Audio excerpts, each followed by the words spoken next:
क्या झूठ बोले बताएं तो। आजकल ना विपक्ष की ये आदत बन गई है सिर्फ आरोप लगाना और भाग जाना। और देश भारत एक लोकतांत्रिक देश है, देश की जनता ये सब बातें देखती है और उसी के आधार पर अपना फैसला करती है। एक झूठ बोलने वाले मुख्यमंत्री दिल्ली में भी थे जो बड़े बड़े दावे वादे कर आए थे। क्या किया देश की जनता ने 10 साल के बाद उनके साथ? उनको दिल्ली की सत्ता से बाहर कर दिया। इसी तरीके से अगर देश में कोई झूठ बोलता है तो लोकतंत्र में इतनी ताकत है कि उस व्यक्ति को अगले चुनाव में जनता अपना फैसला सुनाती है।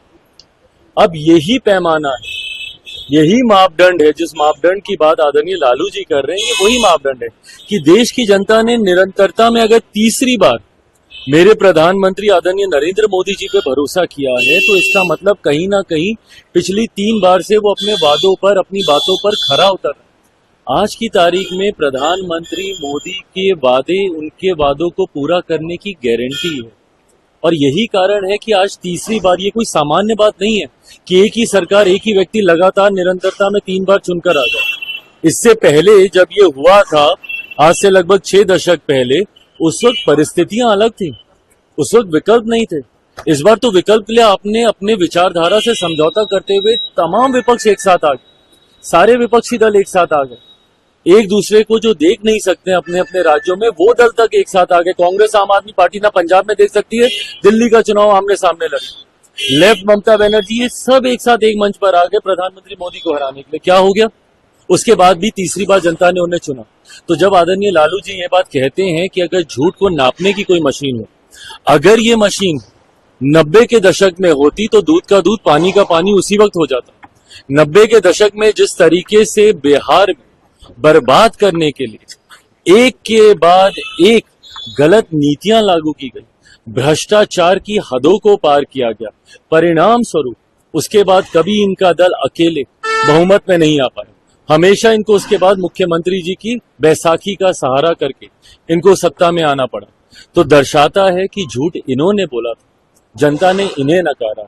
तीसरी बार मेरे प्रधानमंत्री को प्रधानमंत्री पद देने के बाद जनता ने उनके वादों पर मोहर लगाने का काम किया कि यही व्यक्ति हैं जो अपनी बातों को पूरा कर सके।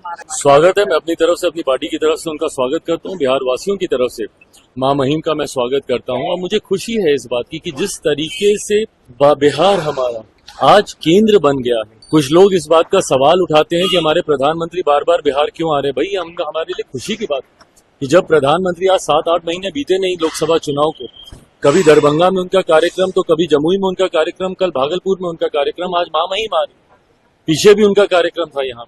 तो ये दर्शाता है कि किस तरीके से बिहार एक महत्वपूर्ण राज्य है और विकसित भारत की जब हम लोग कल्पना करते हैं तो उसमें एक विकसित बिहार की एक अहम भूमिका होगी।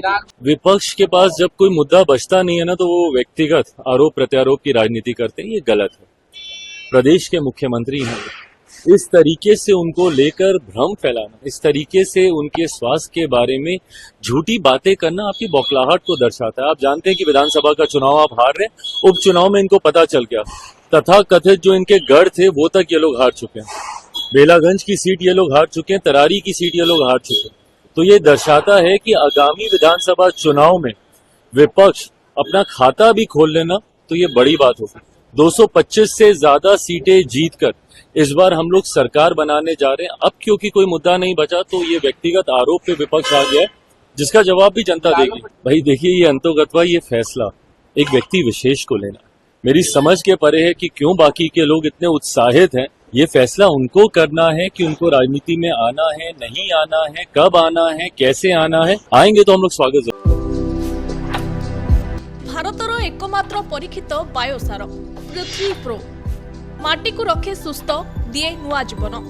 धान, पनीपरिबा और डाली जातीय फसल पाई लाभदायक, अमल बढ़ाए, रोग कमाए। आज ही जमी रे प्रयोग करंतु। जोगाजोग पाई 9937054201 नंबर को डायल करंतु। आम सह जोड़ी हेबा पाई आमको लाइक, फॉलो और सब्सक्राइब करंतु। अधिक अपडेट पाई विजिट करंतु आम वेबसाइट thequiver.in।